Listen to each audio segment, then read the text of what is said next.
Afternoon students, आज हम 4BC और 4BCom कंप्यूटर एप्लीकेशंस की इस क्लास में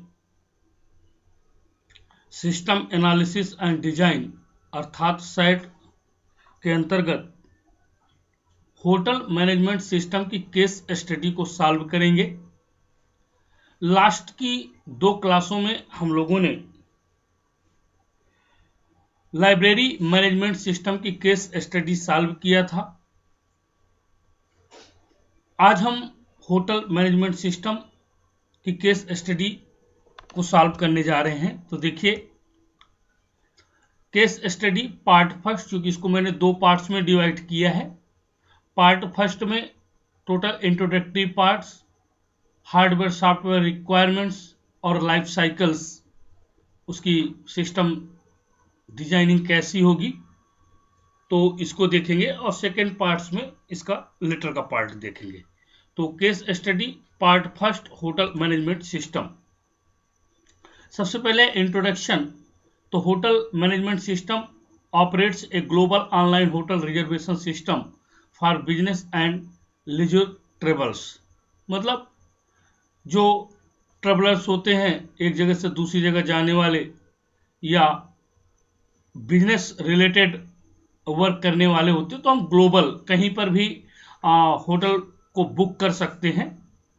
to compete with the international e-marketplace, a great deal of attention should pay towards the optimization of user requirements to generate recommended hotel alternatives।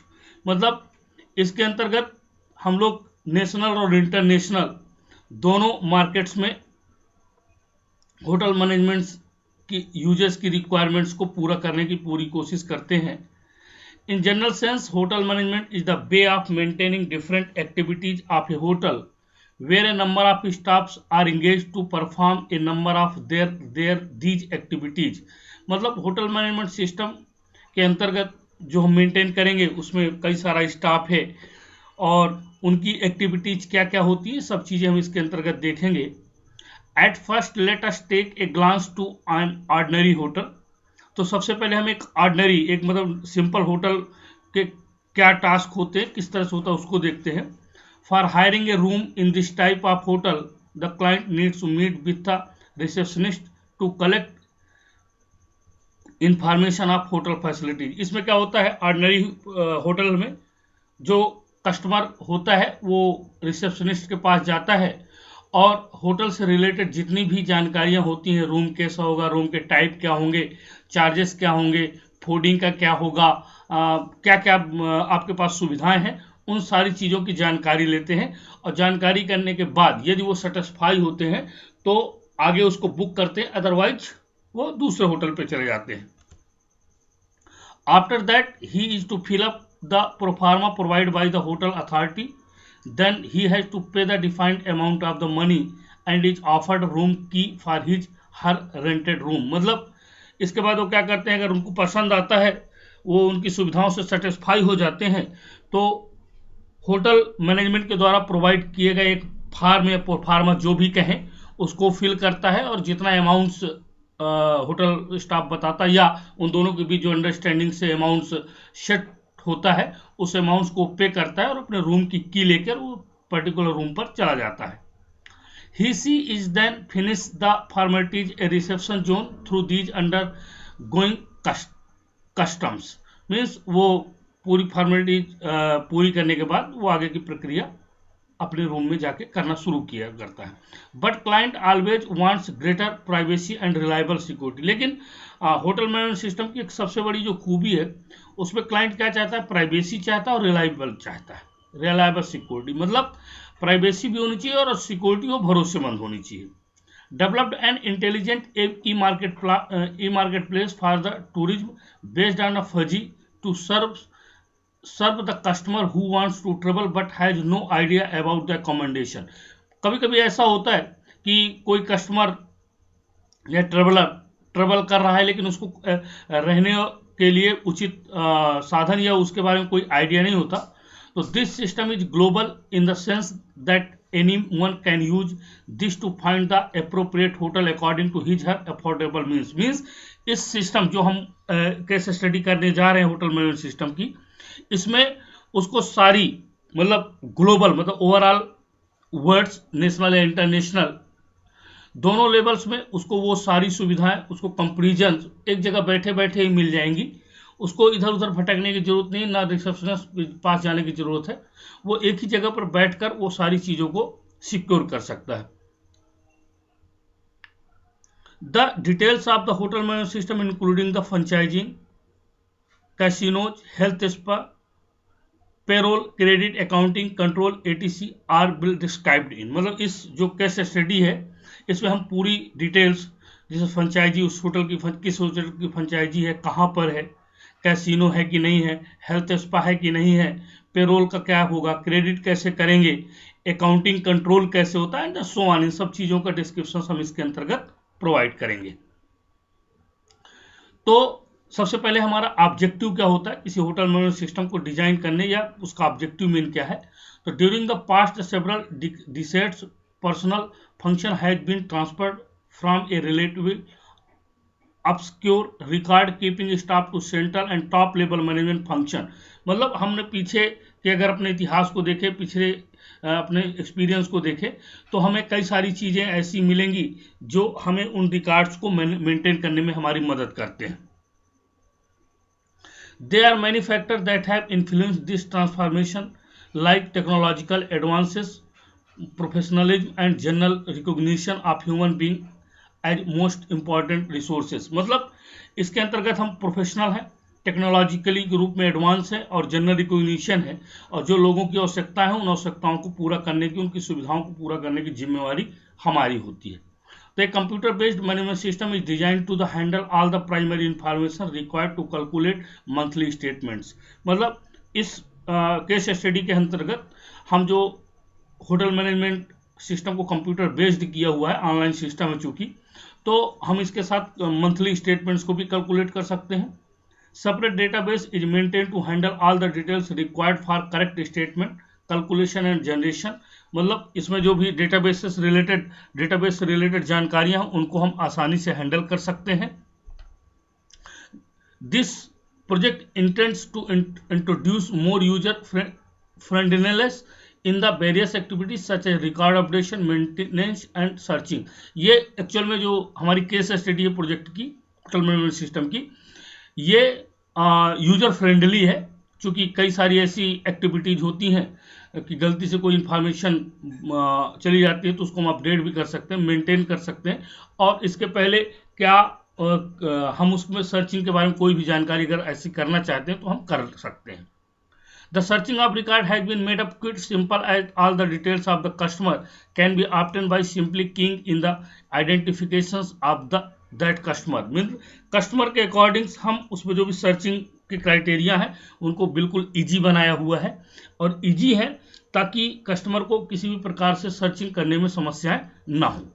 Similarly, record maintenance and updation can also be accomplished by using the identification of the customer with all the detail being automatically generated। मतलब यदि उसने records को maintain करना या update करने का भी है तो हम कस्टमर को आइडेंटिफाई करके उसकी जितनी भी डिटेल्स है उसको ऑटोमेटिकली जनरेट कर सकते हैं। These detail are also being promptly automatically updated in the master file, thus keep the record absolutely up to date, जिससे हम तुरंत अपने रिकॉर्ड्स को अप टू डेट कर सकते हैं। The main objective of the entire activities is to automate the process of day to day. मतलब इसमें सबसे बड़ी जो खूबी है वो ये है कि हम डे टू डे अपडेट होते हैं, हमारी प्रोसेस होती हैं वो automatically day to day update होती जाती हैं। जैसे कितने रूम हैं, रूम कितने भरे हुए हैं, कितने खाली हैं, क्या क्या सुविधाएं हैं एंड सो ऑन, ये सारी की सारी चीजें अपडेट होती हैं। अब होटल में एक्टिविटीज क्या क्या है, जैसे रूम एक्टिविटीज होगी, admission of the new customers होगा, assign a room according to customer demands, जो कस्टमर की जरूरत के हिसाब से उसको हम एजाइन करने की हमारे पास सुविधा है। Checkout of a computer and releasing the room, मतलब हम चेकआउट करेंगे तो रूम को रिलीज करेंगे। फाइनली कंप्यूट द बिल, और फाइनली हमारा बिल कितना होगा। पैकेज अवेलेबल, यदि मान लीजिए कोई टूरिस्टर है या ट्रेवलर है, वो ऑनलाइन पैकेज लेना चाहता है तो पैकेजेस भी हमारे पास रहेंगे। एडवांस ऑनलाइन बुकिंग, यदि हमें मान लीजिए 2 महीने बाद का सफ़र करना है तो 2 महीने पहले भी हम एडवांस बुकिंग कर सकते हैं। ऑनलाइन कैंसिलेशन, मान लीजिए बुक करने के बाद हमारे साथ कोई समस्या आ जाती है तो हम उसको कैंसिल भी कर सकते हैं। लिस्ट ऑफ रेगुलर कस्टमर, और उसमें सबसे बड़ी बात है कि जो हमारे ऐसे कस्टमर हैं जो हमारे लिए बहुत इंपॉर्टेंट होते हैं या रेगुलर होते हैं, ऐसे कस्टमरों की लिस्ट हमारे पास अवेलेबल रहती है। ईमेल फैसिलिटी, हम कोई भी कन्वर्सेशन के लिए ईमेल फैसिलिटी भी रखें। फीडबैक्स, और सबसे बड़ी बात है कि फीडबैक यहाँ से जाने के बाद वो फीडबैक अपना दे सकता है कि आखिरकार आपको क्या सुधार की जरूरत है या आपका कैसा बिहेव रहा या आपकी जो सुविधाएं थी वो कैसी थी। तो method of booking, hotel management system में बुकिंग की मेथड्स क्या है? तो with the computerisation of satellites motel Ilorin Nigeria, customer can now book reservation by telephone, letter और by direct contact with the hotel. मतलब हम सैटेलाइट के through अपने होटल को तो डायरेक्ट बुक कर सकते हैं या लेटर के थ्रू बुक कर सकते हैं या ऑनलाइन बुक कर सकते हैं। When a customer decide to call personally and book, the reception will inquiry the type of room sort. There are 3 main type. अगर मान लीजिए कुछ लोग पर्सनली रूम बुक करना चाहते हैं तो रिसेप्शनिस्ट को कॉल करें और वो उनसे पूरी जानकारी लें। तो हमने इस तरह से इनको 3 टाइप से उस रूम को डिवाइड कर रखा है। ट्विन रूम मतलब डबल स्वीट है, लग्जरी स्वीट और exclusive suites. The receptionist presents the customer with a documents known as the tariff, मतलब इनका क्या खर्चा होगा वो डॉक्यूमेंट्स के रूप में उसको प्रोवाइड कर सकता है। This stipulates the type of room that are available and their respective cost, और उनकी कास्ट क्या होगी वो सारी चीजें उसको वो प्रोवाइड करेगा। It also consist of the other information such as the cost per type of meal that is breakfast lunch and dinner, मतलब और दूसरी कास्टेज होगी मील, मतलब भोजन का कैसा रहेगा, ब्रेकफास्ट कैसा रहेगा, लंच का क्या रेट रहेगा, डिनर का क्या रेट रहेगा, क्या टाइमिंग रहेगी, क्या क्या वेज है नॉन वेज है एंड सो ऑन। ये सारी की सारी जानकारी हम लोग पर्सनली उनसे ले सकते हैं।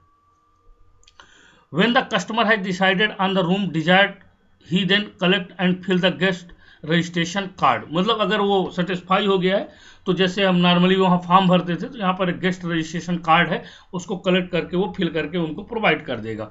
This card will contain information such as the name of the customer, the address, profession, passport number, date of arrival, date of departure, the place of arrival and destination, मतलब उस कार्ड में उससे संबंधित पूरी जानकारी, उसका नाम, वो कहाँ का रहने वाला है, क्या करता है, उसका पासपोर्ट नंबर क्या है, कब वो आएगा, कब जाएगा और कहां से आ रहा है और कहां जाएगा। On the same card some spaces are reserve for official use, और उसी कार्ड में कुछ ऑफिशियल यूज के लिए भी स्पेस रहता है। These are the places where the staff of the hotel will fill some pieces of information about the customer such as the room number eventually allocated, the number of guests accompanying him, the deposit rate of the room, the bill number and the signature of the staffs। उसमें जो जगह बची हुई है उसमें customer को जो rule regulation होंगे होटल के या रूम का नंबर होगा, किस नंबर का रूम उसको एलोकेट किया गया है, और वो डिपॉजिट जो किया है तो उसका बे क्या था, उसका नंबर क्या है, और उसके ऑथेंटिकेट पर्सन के सिग्नेचर्स उसमें होंगे। तो method of allocation, having collected the necessary information about the customer, the receptionist now uses from the reservation chart to confirm which of the room sort by the customer is vacant and then allocates it to the customer. अब इसके बाद क्या करेगी, जो receptionist होगा वो receptionist क्या करेगा, रिजर्वेशन चार्ट को देखेगा, कंफर्म करेगा कौन सा रूम उनको एलोकेट हुआ है, चार्ट में वो क्लिक करेगा और फिर इसके बाद एलोकेट किए गए रूम्स को कस्टमर को बता देगा। However some customer are given privilege to select not only the type of room sort but also the particular room sort under that type, मतलब कुछ कस्टमर ऐसे होते हैं जो रूम सार्टिंग को नहीं मानते, वो कहते हैं कि रूम हमारे हिसाब से देना चाहिए, तो उसकी भी सुविधा उसके पास होती है। The reservation chart is very wide chart divided into row and column, जो रिजर्वेशन चार्ट होता है वो बड़ा होता है एक्चुअल में, तो रो और कॉलम में डिवाइड होता है। The row header bears the date and day of the month, and the column title bar the room number and the remaining space is divided into small boxes. मतलब जो रो होती है उसमें उसका नाम, किस डेट को आएगा, किस मंथ को रहेगा, उस दिन दिन क्या रहेगा, और जो कॉलम रहेगा उसमें रूम नंबर क्या होगा, और जो बाकी बचा हुआ स्पेस है उसको दो छोटे छोटे स्मॉल बॉक्सेस में वो डिवाइड करता है। काहे के लिए? When a room a reserved are allocated are booked in advance the chart is marked by spelling. मतलब यदि कोई रूम पहले से है तो उसको चार्ट में हम क्या करते हैं, उसको सीरियली क्लिक कर देते हैं, टिक कर देते हैं, ताकि नेक्स्ट टाइम जो भी दूसरा रिसेप्शनिस्ट बैठे तो उसको पता चल सके कि ये रूम ऑलरेडी बुक है। और हम उस कस्टमर का नाम, बुक डेट और उसका जो भी जानकारी होती है वो उस पर हम पहले से टिक कर देते हैं। अब कस्टमर जाना चाहता है तो the process of customer exit varies from time to time but generally follow a particular pattern. मतलब रूम को वो ऐसा नहीं कि किसी भी टाइम कर तो सकता है, लेकिन अपना एक होटल का टाइमिंग होता है, उस टाइम पर ही वो क्या करते हैं, उसको रूम को एग्जिट करने की परमिशन प्रोवाइड करते हैं। The departing customer will submit the key to his room and the reception section and proceed to the account section to calculate the financial aspect of transaction. मतलब वो जैसे जानना चाहता है तो क्या करता है, जाके अपनी की को रिसेप्शन में देता है और फिर अकाउंट सेक्शन में जाता है, टोटल कंक्लूड करता है क्या पैसा कितना हुआ और इसका वो ट्रांजेक्ट कर देता है। At the account section, the initial deposit of customer is compared with the actual bill on the customer bill sheet, and if found to the greater, the customer pay the balance in cash। मतलब जैसे वो पहले book किया था, advance में जितना पैसा दिया था और इसके बाद फाइनली आपका जो बिल आया है उन दोनों में टैली किया जाता है। यदि आपका एडवांस दिया हुआ आपके बिल से अधिक है तो वो आपको वापस कर देगा, अगर आपको अधिक देना है तो आपको उसका बाकी पे करना पड़ेगा। Some special customer are given the privilege of paying their bill with a bank check। कुछ ऐसे भी कस्टमर होते हैं जो चेक के द्वारा पेमेंट करते हैं। On the other hand, if the initial deposit is less than the final bill, the customer will be refunded with the surplus. वही मैं पहले बता चुका हूं आपको कि अगर बिल आपका कम है और डिपॉजिट आपका ज्यादा है तो वो आपको हैंड टू हैंड रिफंड कर देगा। अब होटल मैनेजमेंट सिस्टम के एडवांटेजेस क्या क्या है? Sometimes it happens that the room get booked soon when one visit the places, therefore user can make advance booking using the system। मतलब कभी कभी ऐसा होता है कि हम होटल पे गए और रूम ऑलरेडी बुक है, तो उससे अच्छा है कि हम उसको पहले से ऑनलाइन बुक कर लें ताकि हम कभी भी जाएं तो हम रश से, भीड़ से बच सकते हैं। It save user time in search of room. मतलब इससे हम क्या होगा कि हमें सर्च करने में समस्या नहीं होगी और हम एडवांस बुकिंग कर सकते हैं। The system is useful as it calculates the exact cost for the requested number of days. मतलब इससे क्या होगा कि हमें एक दिन का इतना लग रहा है, मान लीजिए एक हफ्ते का पैकेज ऐसा है, तो हम उसमें कैलकुलेट करने के बाद हमारे पास वैरायटी रहती है और हमारे पास कोई जल्दीबाजी नहीं होती, हम कंपेयर करके सस्ता अपने जो हमारी एक्चुअल ज़रूरत है उस हिसाब से हम रूम को बुक कर सकते हैं। It save organisation resources and expenses. इससे क्या होगा, हम ऑर्गेनाइजेशन के रिसोर्सेस और एक्सपेंसेस को कम किया जा सकता है। This system is effective and save time and cost of users. और इसमें यूजर का समय और पैसा दोनों की बचत होती है। और सबसे महत्वपूर्ण इसका एडवांटेज है कि इजी रजिस्ट्रेशन, हम इसमें रजिस्ट्रेशन क्या कर सकते हैं, इजी वे पे कर सकते हैं। अब एडवांटेज है तो इसके डिसएडवांटेज है। तो पहला डिसएडवांटेज है the booking process usually requires a customer identity which the system can not detect. मतलब यदि कस्टमर को पहले से सिस्टम नहीं जानता या रजिस्ट्रेशन नहीं किया है तो कस्टमर रूम को बुक नहीं कर सकता है। It requires a reliable internet connection. और इसके लिए कि कहीं बीच में ट्रांजेक्शन फेल ना हो जाए या आपका पैसा ना फंस जाए या बुकिंग आपकी कैंसिल ना हो जाए, तो इसके लिए आपके पास भरोसेमंद इंटरनेट का कनेक्शन होना चाहिए। अब प्रोजेक्ट की लाइफ साइकिल क्या क्या, इस प्रोजेक्ट की लाइफ साइकिल में क्या क्या चीजें होंगी? तो the project life cycle include various development phase that occur in the life of project starting right from the inception of the project to its final development at the client end. The 3 deployment phases in project life cycle. किसी project को develop करने के लिए मैंने library management system में भी इसको समझाया था, और यहाँ से फिर ये सबसे महत्वपूर्ण फेस होता है किसी भी सिस्टम के लिए, ये और सॉफ्टवेयर हार्डवेयर रिक्वायरमेंट्स, ये दोनों चीजें सबकी लगभग सेम होती हैं।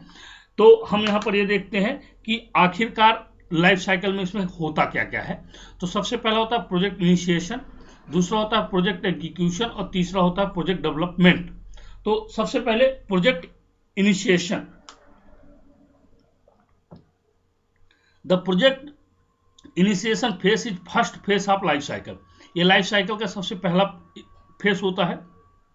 This phase involve creating a complete plan of the project, specifying various activities that will be performed and assigning responsibility to team member on the basis of their skill set।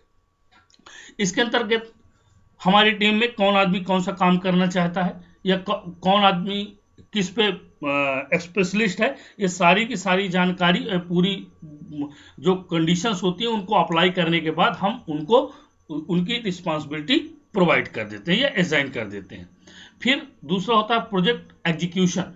After the project plan is made and the responsibility is assigned, the actual development of the project starts। मतलब यहां से क्या होता है, project responsibility को assign करने के बाद प्रोजेक्ट यहां से स्टार्ट होता है डेवलप होना।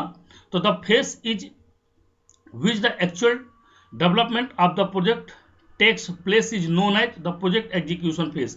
इसे हम लोग प्रोजेक्ट एग्जीक्यूशन फेज के नाम से भी जानते हैं और प्रोजेक्ट एक्चुअल में यहां से डेवलप होना स्टार्ट होता है।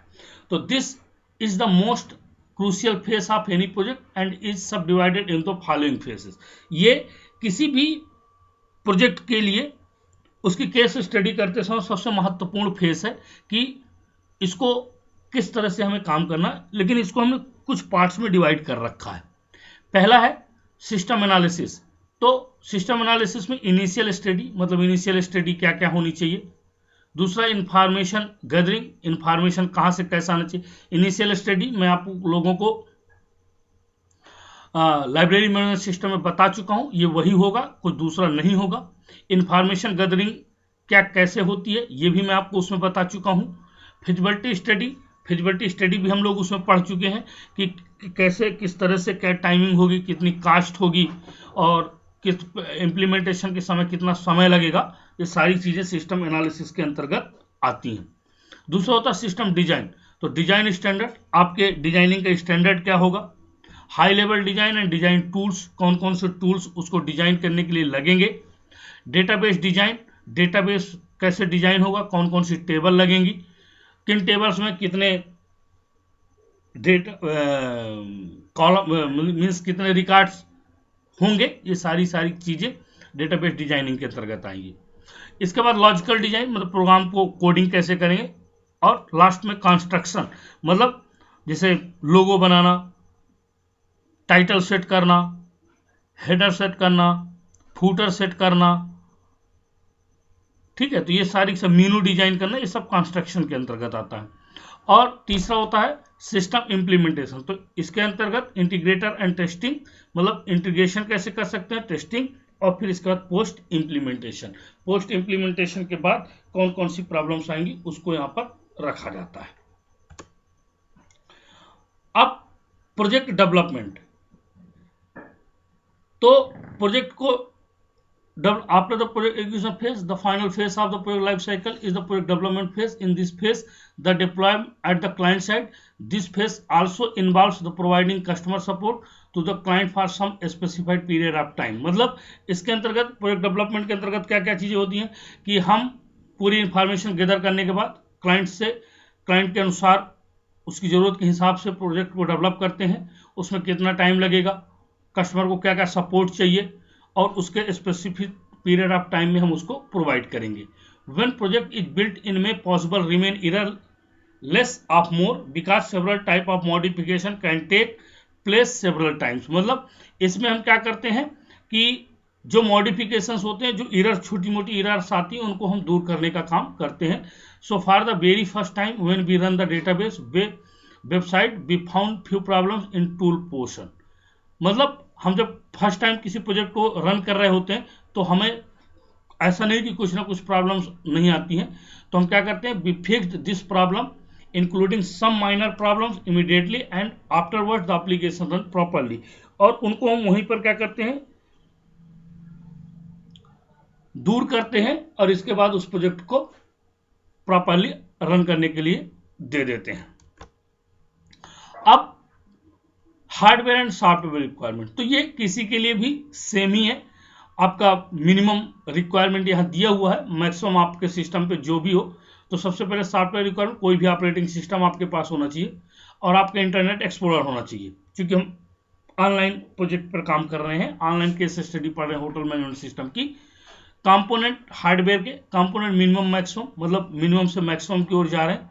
तो प्रोसेस स्पीड हमारी 233 मेगाहर्ट्ज की होनी चाहिए, सिस्टम हमारा P4 होना चाहिए और उसके ऊपर हायर भी हो सकता है, वो कोई प्रॉब्लम नहीं, मिनिमम इतना होना चाहिए, इससे नीचे नहीं होना चाहिए। RAM 64 MB and the higher, मतलब कम से कम 64 मेगाबाइट की होनी चाहिए, उसके ऊपर जितनी भी आप कर सकें। ग्राफिक्स कार्ड AGP 32 MB, जो ग्राफिक्स कार्ड है आपका वो 32 MB होना चाहिए और उसके ऊपर हायर जो भी आप कर सके। मॉनिटर एनी कलर मॉनिटर, कोई भी कलर मॉनिटर हो, अगर उससे हायर हो तो कोई प्रॉब्लम नहीं। CD-ROM 16x का होना चाहिए, उसके हायर हो तो कोई प्रॉब्लम नहीं है। तो धन्यवाद, ये थी होटल मैनेजमेंट सिस्टम के केस स्टडी का पार्ट फर्स्ट। इसको आप लोग पढ़िएगा और समझिएगा, जहां पर कोई प्रॉब्लम हो तो मुझे जरूर बताइएगा। और इस तरह से ये होटल मैनेजमेंट सिस्टम की पहली केस स्टडी का part first hotel management system का, और सेकेंड पार्ट हम लोग देखेंगे जो भी नेक्स्ट क्लास होगी।